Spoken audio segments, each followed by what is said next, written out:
How's it going? Hey, what's up? How's it going? Not much, man. Got a couple of questions for you. Okay.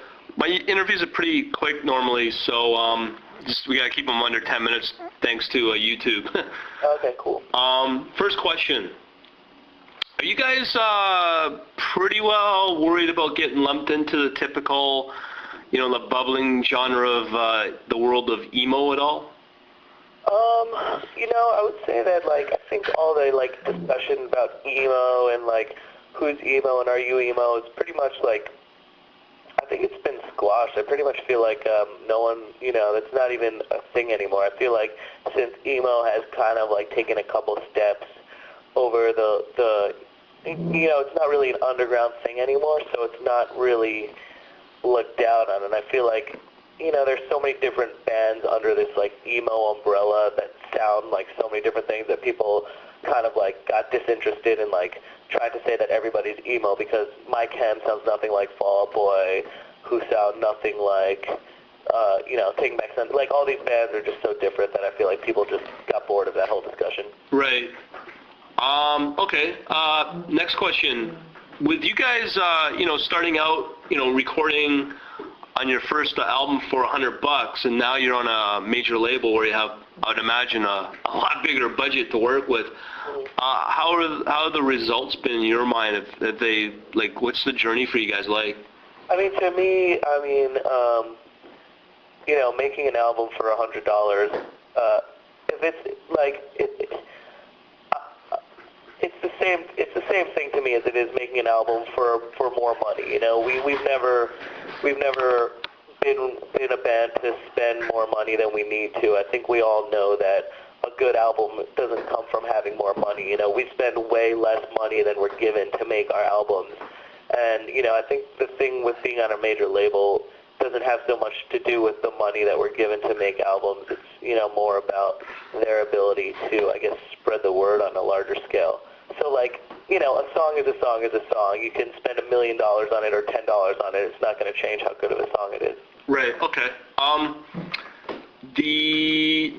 With you guys having so many, almost so many, but you've had, some of your tracks, like a remix, and having one of your tracks on Snakes on a Plane and another one on Transformers. I mean, and this is more of a joke kind of question, but are you guys well compensated for that sort of thing? No, not at all.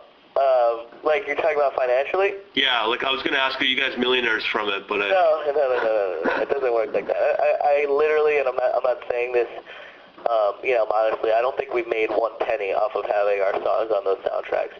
Pretty much, being in a band at this point, everything we do is for exposure. Every photo shoot we do for a magazine, every interview we do to get our name out there. We make money off of going on tour and off of the T-shirts that we sell, but in terms of our songs on a soundtrack, we're not making any money off of that. It's actually, as I'm sure you know, with the whole downloading thing, it's very hard to make any money at all when it comes to the sale of music because it's becoming obsolete to buy music. People don't pay money for their media entertainment anymore. They download it. So how do you think labels that are backing you financially are going to be able to survive in 2 or 5 years from now? I mean, what do you see happening? Either A, they're going to completely disappear, or the presidents of these labels are going to understand that there are other ways to make money off of bands, and I'm happy that we signed a deal with our record label where the only money they're making off of us is through our CD sales, but these labels are starting to want to share in the profits of bands through their touring and their sale of T-shirts and all these other things, because a band can make money in all sorts of ways, and labels are going to get hip to that, and they're going to want a cut of a band's every earning. Okay. With your website, I'm kind of impressed on how interactive it is. I mean, if you go to some websites of some bands, all they have is a MySpace page. Mm-hmm. Is that an important thing for you to have your own interactive website?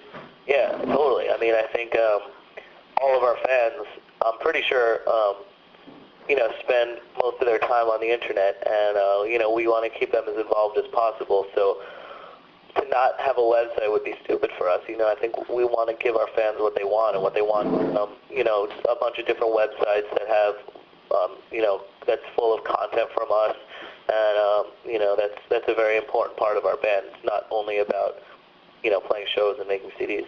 No, I understand that, but why guys haven't you used the resources of just a MySpace page as opposed to having your own website? Well, I think that nowadays, since the media is so spread out, I think it doesn't hurt to have your internet media in more than one place, I mean, we have a YouTube channel, we have ArmorForSleep.com, we have a MySpace page, we have Pure Volume and Facebook. Kids go to so many different websites. I think it's foolish to only establish one place where they can go, Right. Last question. Now, going back to the genre of emo and being on a major label, are you trying to use the resources of the backing of the label to try and be a little more distinctive in that genre as you describe, where it's so vast? Yeah, totally. I mean, we're in it to win it. I spent a long time being punk rock and being against the system when I was younger, and now it's like, if we can use the system to our advantage, why not do it? It's outsmarting. It's just recognizing that it takes money sometimes to get your band's name out there, and we would be stupid to not use the money to do that. And we're in it to win it. We care about our band, and we have a lot of faith in it. So we're not going to sell ourselves short by not taking every opportunity to get our name out there. Right. Okay, well, that's it pretty well for me, man. All right, cool, man. Thanks. Thank you so much for the interview. No problem. Talk to you later. Peace out. Talk to you later. Bye.